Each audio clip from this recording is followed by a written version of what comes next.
성도 여러분, 오늘 6월 1일이면서 또 6월 첫째 주일입니다. 새 한 달을 시작하는 우리 모든 성도님들, 그리고 가정에 우리 하나님의 풍성하신 은혜와 복이 함께 하기를 기원합니다. 여러분 아시다시피 저는 주일 오전에 로마서 강의 설교를 했는데 지난 2개월 동안 못했습니다. 4월에는 고난주간, 또 부활절, 또 5월에는 가정의 달, 또 새생명 축제, 이와 관련된 말씀을 전하다 보니까 못했는데 이제 6월이 되어서 다시 로마서로 돌아왔습니다. 여러분, 2개월 전에 제가 마지막으로 했던 설교를 기억하시는 분은 아무도 없으시겠죠? 그때 로마서 3장 19절에서 26절의 말씀을 가지고 이신칭의라는 제목으로 말씀을 했습니다. 아마 이제 생각이 좀 나실 겁니다. 이신칭의가 뭐냐? 이신은 믿음으로 말미암아 칭의, 어렵다고 칭하여진다. 믿음으로 말미암아 어렵게 된다는 말씀입니다. 우리 죄인인 인간은 하나님 앞에 자기의 행위나 자기의 노력이나 자기의 공로를 가지고서는 절대로 하나님 앞에 어렵다함을 받을 인생이 없다는 것입니다. 그래서 오직 예수 그리스도를 믿는 믿음으로 의롭게 되어진다는 것입니다. 여러분, 이 진리를 믿으십니까?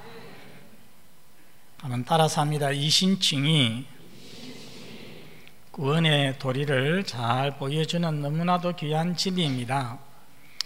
이 이신칭이라고 하는 진리의 횃불을 높이던 사도 바울, 오늘 본문에서는 이 진리의 횃불 아래에서 세 가지 질문을 하고 있습니다. 이 시간 이 세 가지 질문과 답변을 통해서 은혜 받는 한 시간, 진리 위에 굳게 서는 한 시간이 되시기를 바랍니다. 첫 번째 질문이 무엇입니까? 여러분 27절 첫 줄에 보십시오. 그런즉 자랑할 때가 어디 있느냐 하는 말씀입니다. 여러분, 죄송한 말씀이지만은 불신자들과 만나거나 그들의 대화를 들어보면은 자랑하는 게 참 많습니다. 앉으려고 서로 그냥 자랑을 막 늘어놓는 그런 모습들을 봅니다. 그러나 여러분, 사람에게 자랑할 것이 있겠습니까? 생각해 보면은 하나님께서 우리 인생을 지어주셨습니다. 어머니의 태 안에서 여러분, 부모가 아이를 짓는 게 아닙니다. 성경에는 그런 말씀이 있습니다. 자라게 하시는 이는 누구시라고요? 하나님이십니다. 농부는 식물을 뿌릴 뿐입니다. 자라게 하시는 이는, 농부가 어떻게 식물을 자라게 합니까? 자라게 하시는 이는 하나님. 우리 사람도 그렇습니다. 인간도 모태에서 자라게 하시는 이는 누구십니까? 하나님이십니다. 하나님이 지어서 이 세상에 태어나게 하십니다. 그리고 이 세상에 태어날 때도 생각해 보면은 두 손에 가득 부귀영화를 걸머쥐고서 태어나는 사람은 아무도 없지 않습니까? 빈손으로, 알몸으로 태어나는 것입니다. 그런데 오늘 저와 여러분들은 다 괜찮은 옷을 입고 있습니다. 집에도 좋은 것들 많습니다. 이거 다 어디서 난 것입니까? 하나님에게서 받은 것입니다. 하나님이 우리에게 주신 것입니다. 그렇기 때문에 우리가 가진 모든 것 다 하나님께 받은 것인 것을 생각할 때에 이것이 내 것이냐, 내가 잘나서인 양 자랑할 것이 없다는 것입니다. 고린도전서 4장 7절 한번 같이 읽어보겠습니다. 시작.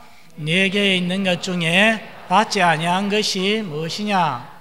내가 받았은적 어찌하여 받지 아니한 것 같이 자랑하느냐. 예레미야 9장 23절도 읽어봅니다. 여호와께서 이와 같이 말씀하시되 지혜로운 자는 그의 지혜를 자랑하지 말라. 용사는 그의 용맹을 자랑하지 말라. 부자는 그의 부함을 자랑하지 말라. 우리 하나님께서는 자랑하지 말라고 하셨습니다. 그런데 우리 성도들조차도 자랑할 때가 많습니다. 돈 자랑하고 아내 자랑하고 자식 자랑하고 자기 똑똑한 거 자랑하고 이런저런 자랑하시는 분들이 많습니다. 그런데요, 너무 무엇을 자랑하면은 하나님이 그것을 거두어 가서 자랑하지 못하게 만드시더라고요. 자녀를 너무 자랑하면 하나님이 그 자녀를 더 이상 자랑하지 못하도록 만드시고, 재산 많다고 너무 자랑하면 하나님이 싹 거두어 가지고서 더 이상 재산 자랑하지 못하도록 만드시는 것을 제가 많이 보아왔습니다. 자랑할 것이 없음을 알고 자랑하지 말아야 된다는 것입니다. 그리고 말로는, 입으로는 자랑을 안 해도 마음속에는 자랑이, 자만심이 가득 들어있는 그런 때도 있습니다. 저도 생각해 보면은 제가 잘났습니다 하고서 제가 뭘 잘합니다 하고 입으로는 자랑 안 하는데, 제 스스로 제 마음을 감찰해 보면 어쩌다가 제 마음속에 자랑하는 마음이 자리를 하고 있습니다. 그러나 성도 여러분, 인간은 하나님 앞에서 자랑할 것이 하나도 없는 존재임을 잊지 마시기 바랍니다. 더욱이 이것이 구원의 문제에 오면은 우리 인간은 더 자랑할 것이 없습니다. 자랑할 것이 전혀 없는 것입니다. 여러분, 인간이 어떻게 의롭다함을 받는다고 했습니까? 어떻게요? 오직 무엇으로? 믿음으로. 믿음으로 의롭다함을 받는다는 것은 인간의 공로나 행위나 노력으로가 아니라는 것이죠. 은혜로, 공짜로 의롭다함을 받고 구원받는다는 것이니까 우리는 자랑할 것이 전혀 없는 것입니다. 에베소서 2장 8절 9절 같이 한번 읽어봅니다. 시작. 너희는 그 은혜에 의하여 믿음으로 말미암아 구원을 받았으니 이것은 너희에게서 난 것이 아니요 하나님의 선물이라. 9절. 행위에서 난 것이 아니니 이는 누구든지 자랑하지 못하게 하려 함이라. 나의 행위, 나의 공로로 내가 의롭다함을 받고 구원을 받는다면 나에게 자랑할 것이 있습니까? 없습니까? 있지요. 그러나 나의 행위나 공로로는 하나님 앞에서 하나님 원하시는 수준에 도저히 이를 수가 없습니다. 할 수가 없는 거예요. 그래서 하나님께서 예수 그리스도를 보내시고 예수 그리스도를 믿음으로 말미암아 우리가 의롭다함을 받을 수 있도록 만들어 주신 것입니다. 여러분, 그런데 유대인들은요, 우리는 아브라함의 자손이다 하고 혈통을 자랑했습니다. 우리는 하나님 말씀을 가지고 있다, 율법을 자랑했습니다. 우리는 하나님의 백성된 표를 가지고 있다 하면서 할례받은 거 자랑했습니다. 육체를 자랑했습니다. 이런 것들이 구원받는 데 결정적인 역할을 하리라고 생각을 했습니다. 그러나 죄인은 오직 믿음으로만 구원받기 때문에 이런 자랑 있을 수가 없다는 말씀입니다. 여러분, 사도 바울은요, 예수 믿기 전에 자랑거리가 너무나도 많은 사람이었습니다. 너무 똑똑한 사람이었습니다. 학식이 많은 사람이고 하나님 말씀대로 철저히 사는 사람이었습니다. 신분도 그랬습니다. 그런데 예수 믿고 나서는 지금까지의 자랑거리 하나도 사실은 자랑거리가 못 된다는 것을 깨닫고 이제는 쓰레기로 여겼습니다. 그리고 그런데 그가 한 가지 자랑한 것이 또 있기도 합니다. 무엇을 자랑했는가? 갈라디아서 6장 14절을 한번 같이 읽어봅니다. 시작. 그러나 내게는 우리 주 예수 그리스도의 십자가 외에 결코 자랑할 것이 없으니. 옛날 자랑은 다 지나가고 사도 바울은 무엇만 자랑한다는 것입니까? 예수 그리스도의 십자가만 자랑한다고 하였습니다. 오늘 우리가 예배드리면서 찬양했습니다. 세상 즐거움 다 버리고 세상 자랑 다 버렸네. 여러분, 이것이 신앙인의 고백인 것입니다. 오늘 이 자리에 있는 사랑하는 성도 여러분들, 예수님만 자랑하고 십자가만 자랑하는 성도들이 다 되시기를 바랍니다. 두 번째 질문은 29절에 있습니다. 29절 보실까요? 하나님은 다만 유대인의 하나님이시냐, 또한 이방인의 하나님은 아니시냐? 여러분, 왜 이런 질문을 하고 있습니까? 그것은 유대인들은, 이스라엘 백성들은 하나님은 자기네 유대인만의 하나님이라고 주장을 했습니다. 여러분, 우리 하나님이 이스라엘 사람들만 지었습니까? 아니죠. 온 세상을 창조하시고 모든 민족을 하나님께서 지었었습니다. 모든 사람을 하나님이 다 지었습니다. 유대인들이 이것을 인정하지 않느냐? 아닙니다. 유대인들도 이것은 믿었습니다. 자기네 유대인뿐만 아니라 이방인도 다 하나님이 지으신 것을 믿었습니다.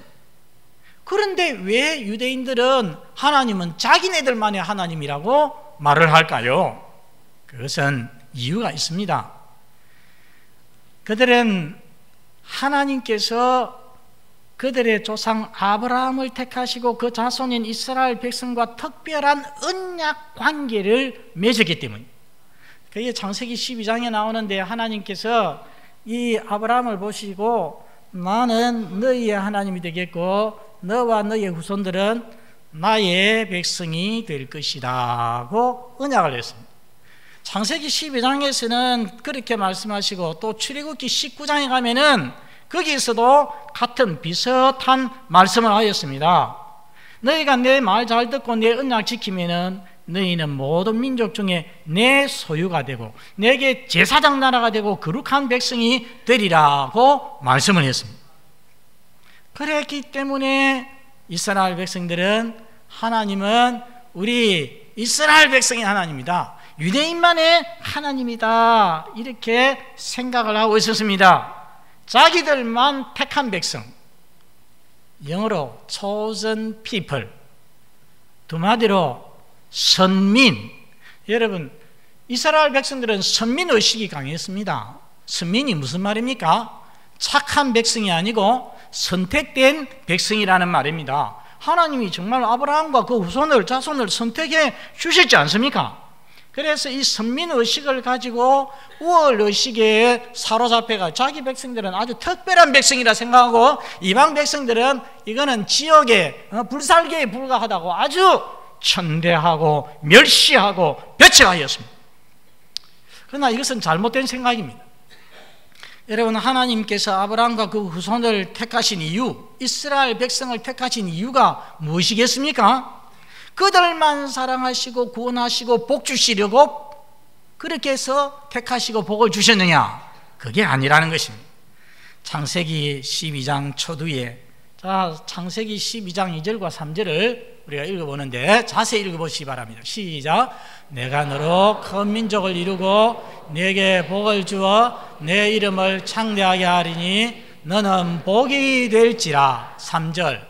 너를 축복하는 자에게는 내가 복을 내리고 너를 저주하는 자에게는 내가 저주하리니 땅의 모든 족속이 너로 말미암아 복을 얻을 것이라 하신지라. 여러분, 2절 말씀에서는 하나님께서 너는 복이 될지라, 아브라함에게 너는 복이 될지라 말씀을 했습니다. 그런데 3절에서는 뭐라고 했습니까? 너로 인하여 땅의 모든 족속이 복을 받을 것이다. 그렇게 하나님께서 말씀을 하셨습니다. 이 말씀을 통해서 우리가 알 수 있는 것은 무엇입니까? 이 말씀을 통해서 우리가 알 수 있는 것은 아브라함에게 복 주신 것은 이스라엘 백성만 복을 받게 하시려고 하신 것이 아니라는 것입니다. 땅의 모든 족속이 복을 받게 하시려고 아브라함을 택하셨다는 것입니다. 다시 말하면 아브라함 언약 시내산 아래에서의 맺은 시내 언약은 이방인을 배제시키는 언약이 아니라 도리어 이방인을 다 포함하고 있다는 것입니다. 이 아브라함과 맺은 언약은 후일에 예수 그리스도에게서 성취가 됩니다. 아브라함의 자손인 예수 그리스도를 믿음으로 만민이 구원의 복을 받지 않습니까? 예, 그렇게 되는 것입니다. 따라서 유대인들이 하나님을 자기네 유대인만의 하나님이라고 하는 것, 그리고 이방인을 배타적인 자세로 대하는 것, 이것은 아주 잘못된 것이라는 것입니다. 요컨대 우리 하나님은 유대인의 하나님이신 동시에 이방인의 하나님이십니다. 그러므로 유대인도 이방인도 똑같은 방법으로, 믿음의 방법으로 구원해 주시는 것입니다. 여기서 우리 한 가지 생각할 것이 있습니다. 여러분, 이제 이스라엘 백성은 사실은 더 이상 그들 하나님의 백성이라고 말을 할 수 없습니다. 오늘날 구약의 이스라엘 민족의 자리에 앉아있는 사람들이 있습니다. 잘 들으십시오. 오늘날 지금 이 시대에 구약 이스라엘 백성의 자리에 앉아있는 사람들, 위치에 앉아있는 사람들이 여러분 누구라고 생각합니까? 누구겠습니까? 우리 예수 믿는 성도들입니다. 그래서 하나님께서 신약 성경에 우리를 새 이스라엘이라고 했어요. 새 이스라엘. 예수 믿는 우리를. 그리고 베드로전서에 있는 말씀을 보면은, 자, 베드로전서 2장 9절에 우리 성도들을 뭐라고 말했는지 한번 봅시다. 시작. 그러나 너는 택하신 족속이요 왕같은 제사장들이요 거룩한 나라요 그의 소유가 된 백성이니. 여러분, 저 말씀을요 구약에서는 어디에서 말을 했느냐 하면은 출애굽기 19장에 시내산 아래에서 하나님께서 이스라엘 백성을 보고서 하신 말씀입니다. 그런데 이제는 이스라엘 백성을 보고서 주시는 것이 아니라 이제는 누구를 향하여서 저 말씀을 주고 있다는 것입니까? 우리 예수 믿는 성도들에게 너희는 택하신 족속이다, 왕같은 제사장들이다, 거룩한 나라다, 나의 소유된 백성이다. 이제는 우리 예수 믿는 사람들이 하나님의 백성이라는 것입니다. 여러분, 구약 이스라엘은 이 제사장 나라의 사명, 복의 통로의 사명을 감당치 못했습니다. 자기들로 인해서 다른 민족들이 복을 받게 해야 될 것인데 도리어 배척을 해버렸지 않았습니까? 하나님은 우리만의 하나님이다 하면서. 잘못이죠. 우리는 이 이스라엘 백성의 실수를 재현해서는 안 된다는 것입니다. 나만 구원의 복 받고 만족해서는 안 된다는 것입니다. 왜 하나님이 우리를 구원했습니까? 똑같은 이유입니다. 왜 하나님이 우리를 택하시고 구원하시고 의롭다 하시느냐? 그것은 나를 구원하실 뿐만 아니라 내가 복의 통로가 되도록 하시기 위해서. 여기 앉아있는 우리를 사랑하시고 택하시고 구원하신 것은 우리를 복의 통로로 만드시기 위하심이라는 것입니다. 그렇기 때문에 나만 예수 믿고 구원받는 것으로 그치는 것이 아니라 어떻게 해야겠습니까? 이 구원의 복을 믿지 아니하는 나의 가족들에게, 친구들에게, 불신자들에게 이 구원의 복을 전해줘야 돼요. 흘러가도록 해야 되는 것입니다. 베드로전서 2장 9절 후반부를 한번 보겠습니다. 시작. 이는 너희를 어두운 데서 불러내어 그의 기이한 빛에 들어가게 하신 이의 아름다운 덕을 선포하게 하려 하심이라. 저 앞에 베드로전서 2장 9절 앞에서는 너희는 택하신 족속 왕같은 제사장이었죠. 그래 놓고서 왜 이렇게 삼았느냐? 다시 후반에 보니까 이것은 너희가 구원받도록 할 뿐만 아니라 아름다운 덕을 선포하게 하려 함이라.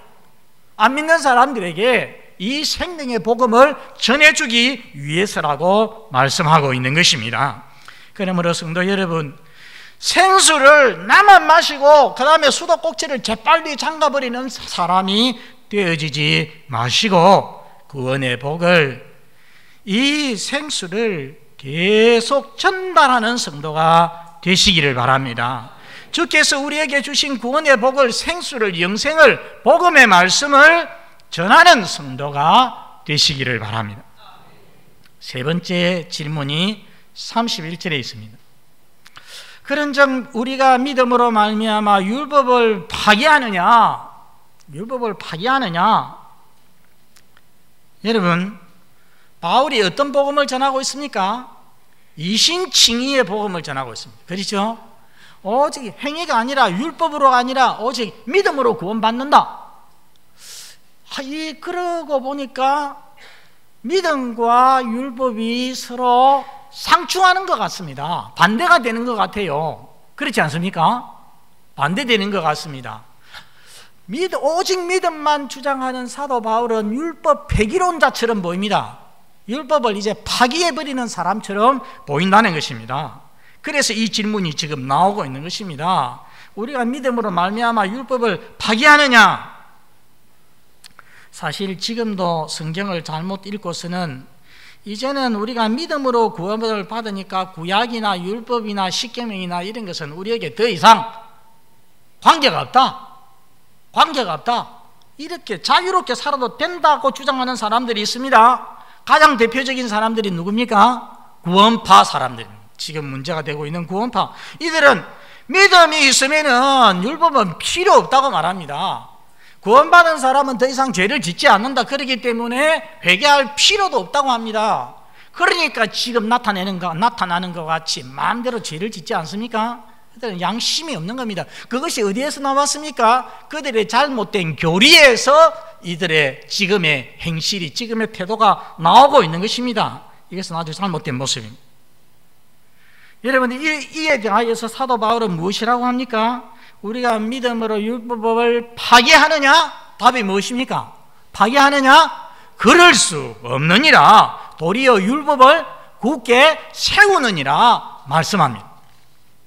여러분, 율법과 믿음이 서로 상충합니까? 서로 대적합니까? 아닙니다. 도리어 한편입니다. 한편. 율법과 믿음은요, 반대되는 것 같아도 한편이라는 걸 알아야 돼요.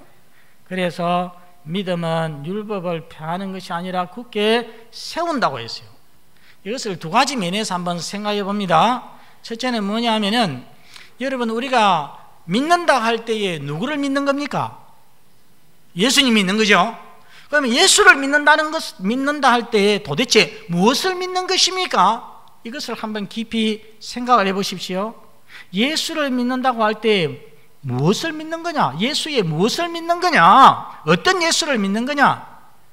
우리를 대신해서 율법의 요구를 다 이루신 예수님을 믿는 것입니다. 좀 더 깊이 생각해 볼 것이 있습니다, 여러분. 죄인인 우리가 하나님께 우리의 능력으로 구원을 받으려면 무엇이 필요합니까? 두 가지가 필요합니다.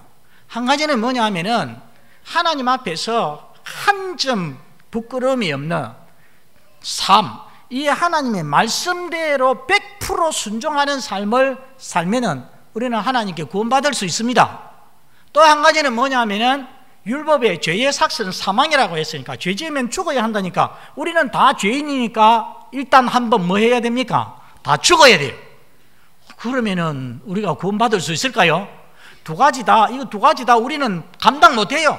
그러니까 하나님께서 그 아들을 보내서, 죄 없는 아들을 보내서 우리 대신에, 하나님의 아들 예수님이 우리 대신해서 이 세상에 사는 동안에 하나님의 율법의 말씀에 100% 순종하면서 살도록 하시고, 그 다음에 또 십자가에서 우리 대신해서 죽게 하셨다는 것입니다. 우리가 예수를 믿는다는 것은 바로 예수님이 우리를 대신해서 살아주셨고 예수님이 우리를 대신해서 죽어주셨다는 것을 믿는 것입니다. 여러분, 요컨대 율법을 완성하신 예수 그리스도를 믿는다는 것입니다. 그렇다면 율법과 믿음이 서로 반대편입니까? 한편입니까? 한편이죠. 그리고 한 가지는 뭐냐면은 예수 믿는 우리에게 율법은 계속적으로 필요합니다. 여러분, 구약 이스라엘을 보십시오. 구약 이스라엘 백성들이 구원을 받은 것은 율법을 지켰습니까? 아니면은 어린 양의 피를 믿었습니까? 애굽에서 있을 때의 10가지 재앙, 마지막 재앙에 하나님께서 유월절 어린 양의 피를 문설주에 바르라고 했잖아요. 그 밤에 이 죽음의 천사가 피가 바른 집은 다 그냥 넘어갔어요. 유월절이라는 것은 넘어갈 유, 넘어갈 월, 넘어가는 절기. 그래가지고서 이스라엘 백성만은 구원을 받아가지고서 출애굽을 하지 않습니까? 홍해를 건너갑니다. 신약 성경에서는 홍해를 건너간 것을 세례를 받은 것이라고 말씀을 합니다. 그리고 시내산 밑에 도달했습니다. 시내산 밑에서 하나님께로부터 무엇을 받습니까? 율법을 받습니다. 십계명을 받습니다. 그 순서를 생각해 보십시오. 하나님께서 십계명을 주시면서 내가 십계명을 주니까 이거 잘 지키면은 내가 너희를 구원해 주시겠다. 그리 했습니까? 안 했습니까? 그리 안 했습니다. 구원은 이미 애굽에서 일어났어요. 하나님은 이미 구원을 하셨고 시내산 밑에 오니까 하나님이 율법을 주셨습니다. 왜 주셨겠습니까? 구원받으라고? 아니요. 이미 구원받은 하나님의 백성된 그들이 이제는 하나님의 백성이니까 하나님 백성답게 살아야 안 되겠습니까? 하나님 백성답게 살 수 있는 하나님의 법을 그때에 주신 것입니다. 우리 예수 믿는 사람들도 그럼 똑같습니다. 여러분, 하나님께서 이 성경 말씀을 우리 보고 이 성경 말씀대로 잘 지켜 살면 구원받도록 하기 위해서 주신 것 아니거든요. 은혜로 우리를 이미 구원해 주셨고, 그리고 나서 이제 하나님의 백성답게 살아야 안 되겠습니까? 살려고 하면 기준이 있어야 돼요. 그 기준이 바로 무엇입니까? 성경 말씀입니다. 율법의 말씀인 것입니다. 자, 그렇게 치면은 여러분, 율법하고 믿음하고 반대되는 것입니까? 서로 통하는 것입니까? 통하는 것입니다. 믿음으로 구원받은 사람이 율법을 지키는 것 아닙니까? 그렇죠? 그러니까 이게 서로, 오늘 그 세 번째 질문이 무엇입니까? 우리가 믿음으로 말미암아 율법을 파기하느냐? 파기합니까? 아니죠. 그럴 수 없느니라. 여러분, 우리 예수님도 뭐라고 했습니까? 내가 세상에 율법을 폐하러 온 것이 아니라 도리어 율법을 완성하러 왔다. 그렇게 말씀을 하셨습니다. 생각해 보면은 오늘날 율법은 우리에게 더 이상 필요 없다고 말을 하거나 믿는 성도는 별로 없는 것 같습니다. 그런데요, 행위로는, 삶으로는 율법을 무시하고 불순종하면서 사는 성도들이 많습니다. 율법이 하나님의 말씀이다. 하나님 말씀을 내가 믿는다 하면서도 하나님의 말씀을 좀 더 잘 알기 위하여서 관심을 가지고 사랑을 가지고서 이 말씀을 자세히 읽고 공부를 하는 성도 조금 부족합니다. 그리고 이게 말씀이 하나님 말씀이기 때문에 내가 이 말씀대로 살련다 결심을 하고 정말 순종하면서 살아가는 성도는 적다는 것입니다. 이게 바로 무엇입니까? 이것은 실제적으로는 율법을 폐기하는 것입니다. 그렇지 않습니까? 꼭 사람이 입으로만 나는 율법 안 믿어, 그게 율법을 폐기하는 것입니까? 아닙니다. 율법에 무관심하고 율법을 알려고 하지 아니하고 율법의 말씀을 따라서 살아가지 않는다면은 그것은 실제적으로 뭐 하는 것입니까? 율법을 뭐 하는 것입니까? 폐기하는 것입니다. 사랑하는 성도 여러분, 여러분의 삶으로 하나님의 율법을, 하나님의 말씀을 폐기하지 마시기를 바랍니다. 도리어 하나님의 은혜로 믿음으로 구원받았기 때문에 누구보다도 무엇보다도 하나님의 말씀을, 율법을 사랑하시고 존귀하게 여기고 이 말씀에 순종함으로 율법을 굳게 세우는 성도가 되시기를 바랍니다. 말씀을 정리합니다. 여러분, 이신칭의의 교리를 믿을 때에 우리가 우리 자신에 대해서 자랑할 것이 있습니까? 없습니까? 없습니다. 나의 공로나 노력이 아니라 은혜로 믿음으로 구원을 받았기 때문에 우리가 할 일은 하나님 앞에만 영광을 돌리고 하나님께 감사하고 주 예수 그리스도의 십자가만 자랑해야 되는 것입니다. 십자가만 자랑하는 성도 되시기를 바랍니다. 여러분, 하나님 유대인만의 하나님이십니까? 아니죠.